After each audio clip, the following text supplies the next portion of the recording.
Bismillahirrahmanirrahim. Nawaitu ta'allum wa ta'lim wal ifada wal istifada wal nafa wal intifa wal mudhakara wal tadhkir wal hatha ala tamassuki bi kitabillah wa sunnati rasulillah wa du'a ilal huda wa dilalata ilal khair ibtigha'a qurbihi wa thawabihi minallahi subhanahu wa ta'ala.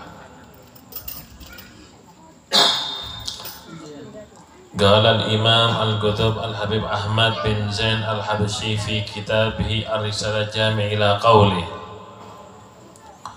wa annahu ta'ala ba'atha sayyidana Muhammadan abdahu wa rasulahu ila jami'il khalq lihidayatihim wa litakmili ma'ashihim wa ma'adihim wa ayyadahu bil mu'jizatid dhahirat.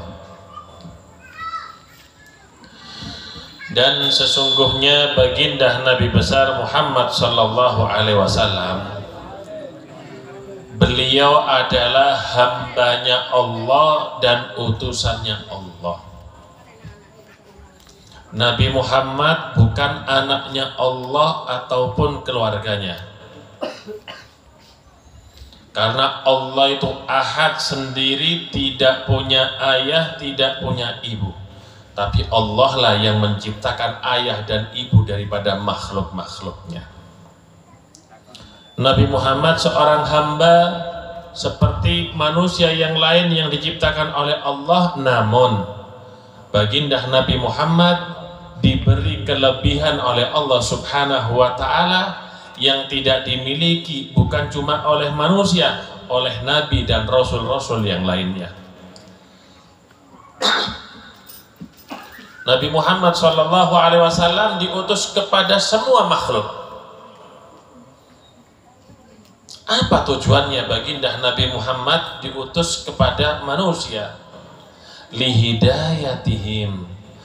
Tujuannya untuk mengarahkan manusia, mengarahkan daripada makhluk ila tariqil haq, ke jalan yang benar, jalan yang diridhoi oleh Allah subhanahu wa ta'ala, jalan yang lurus yang tidak ada keraguan di dalamnya, jalan yang benar-benar diridhoi oleh Allah subhanahu wa ta'ala.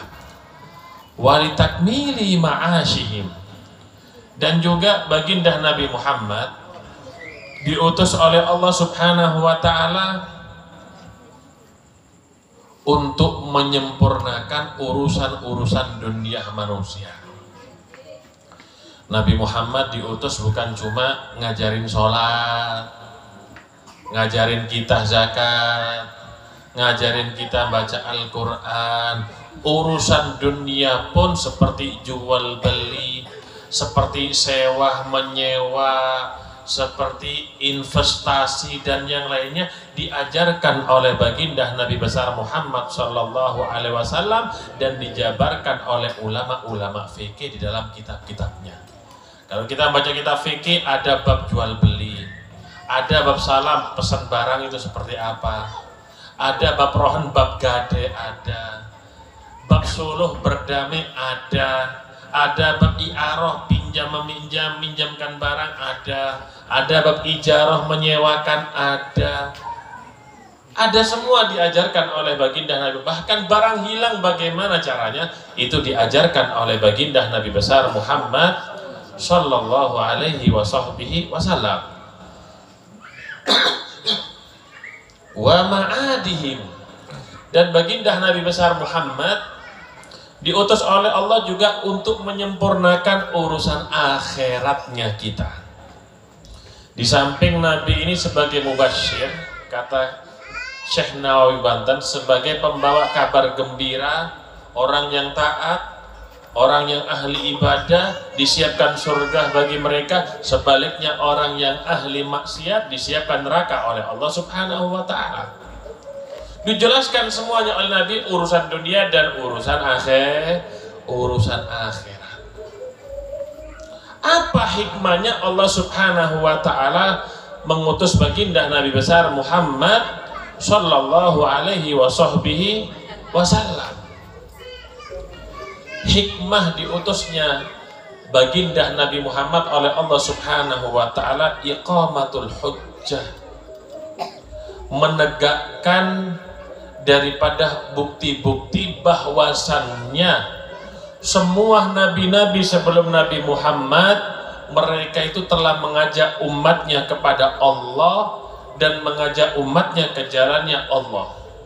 Seandainya umat-umat yang sebelumnya mereka ini mengelak, tidak mengaku diutus nabi atau rasul kepada mereka, baginda Nabi Muhammad juga menjadi bukti saksi bahwasannya nabi-nabi yang sebelumnya juga menjalankan daripada perintah Allah Subhanahu wa taala.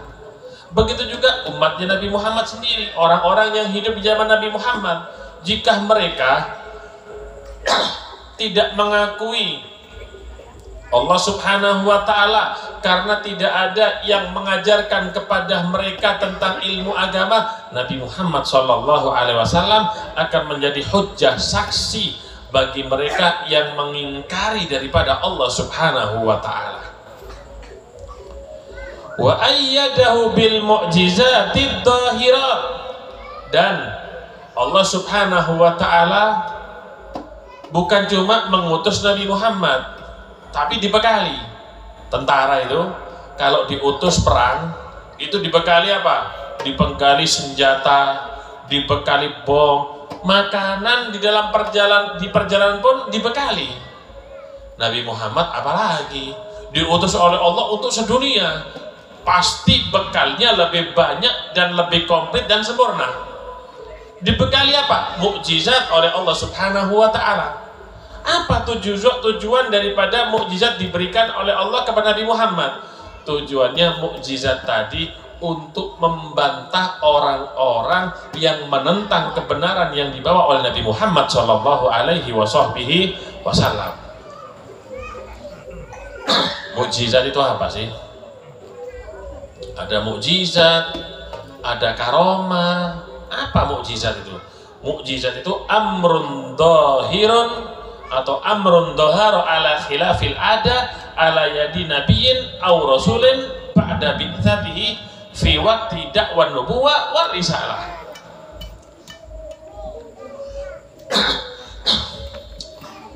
Mukjizat itu sesuatu yang muncul dari tangan nabi atau rasul setelah mereka diangkat jadi nabi dan jadi rasul. Sesuatu ini sesuatu khariqul ada, sesuatu yang di luar kemampuan nalar manusia, sesuatu yang di luar nalar manusia yang nggak bisa dipikir. Kapan keluarnya tersebut? Keluarnya mukjizat tadi ketika mereka mengaku bahwasannya mereka diutus oleh Allah sebagai nabi atau rasul, seperti ihya'i mayyit, seperti menghidupkan yang mati, seperti yang dimiliki oleh siapa? Nabi Isa. Wa iqdami jabalin, seperti ada gunung kemudian dihilangkan, bisa mereka nanti dengan mukjizat yang diberikan oleh Allah. Wan fijaril ma min bainil asabi, dan keluarnya air dari sela-sela jari-jari sebagaimana yang pernah terjadi di zaman baginda Nabi Muhammad saat saat Bani Hashim mahsurun, di embargo ada di Bani Hashim selama 3 tahun. Itu mereka kehausan, akhirnya Nabi mengeluarkan tangannya dan keluar air saat itu. Dan itu air yang paling nikmat di dunia, melebihi daripada Zam-Zam dan yang lainnya. Bagaimana tidak, air tersebut keluar dari jari-jari manusia yang paling mulia dan agung, baginda Nabi besar Muhammad sallallahu alaihi wasallam. Jika sesuatu yang luar biasa tadi, di luar nalar manusia, muncul dari selain Nabi dan Rasul, maka itu dinamakan karomah, keluar dari walinya Allah Subhanahu wa ta'ala. Tapi di dalam keyakinan ahlu sunnah wal jamaah, sesuatu yang bisa dilakukan oleh Nabi bisa juga dilakukan oleh para wali, kecuali satu: tidak ada daripada wali lahir tanpa bapak seperti Nabi Isa, atau tidak bisa wali itu lahir tanpa tiba-tiba lahir begitu tanpa ayah dan ibu, nggak bisa. Seperti Nabi Adam alaihissalatu wassalam, seperti Siti Maryam ibu Nabi Isa, itu wali. Nabi ibu daripada Nabi Isa itu ada di satu ruangan, tidak ada seorang pun yang ada di dalamnya. Ada satu ruangan tempat ibadahnya Siti Maryam ibu Nabi Isa. Itu kalau Siti Maryam keluar kemudian kembali lagi masuk, didapatkan di dalam kamar tersebut ketika musim dingin didapatkan buah-buahan di situ. Musim apa? Buah-buahan musim dingin didapatkan di musim panas, atau juga sebaliknya. Itu namanya apa? Karomah. Jadi Siti Maryam nggak keluar-keluar, dari situ disiapkan semua makanan daripada Allah Subhanahu wa Ta'ala. Seperti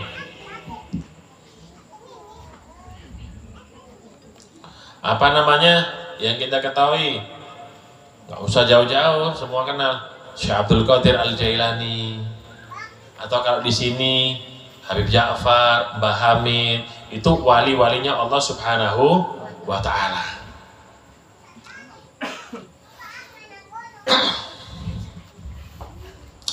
Kemudian kalau sesuatu yang luar biasa tadi muncul daripada orang-orang muslim, muncul daripada orang-orang muslim yang awam, muncul daripada orang-orang muslim yang awam, terkadang menyelesaikan mereka daripada kesulitan atau keluar daripada orang soleh, itu namanya ma'unah, pertolongan dari Allah Subhanahu wa Ta'ala. Kalau sesuatu yang luar biasa tadi keluar daripada orang-orang yang ahli maksiat, orang yang ahli mabuk dibacok tidak mempan, orang yang biasanya main judi ditembak itu tidak mempan, itu namanya istidraj. Itu namanya istidraj. Atau ihana, penghinaan dari Allah, seperti yang diberikan kepada siapa? Musailamah al-Kadzab, yang mengaku nabi, karena Musailamah itu pernah mendoakan orang yang buta, didoakan kembali, itu matanya kembali dan sehat. Dia mengaku nabi, itu sebenarnya ihana, penghinaan daripada Allah Subhanahu wa Ta'ala. Wa annahu alaihi salatu wassalam shadiqun fi jami'i ma akhbara bihi anillahi ta'ala minas sirat. Nabi itu ketika berkumpul dengan para sahabat, banyak cerita yang disampaikan, kabar-kabar yang disampaikan oleh Nabi kepada para sahabat. Itu semua yang disampaikan oleh Nabi kepada para sahabat dan sampai kepada kita saat ini, itu semuanya shadiqun fi jami'i ma akhbara bihi. Semuanya itu benar dan Nabi tidak pernah dusta di dalam berbicara. Benar semuanya yang disampaikan oleh Nabi Muhammad. Contohnya minas sirat, daripada urusan jembatan Siratal Mustaqim. Jembatan Siratal Mustaqim itu sebagai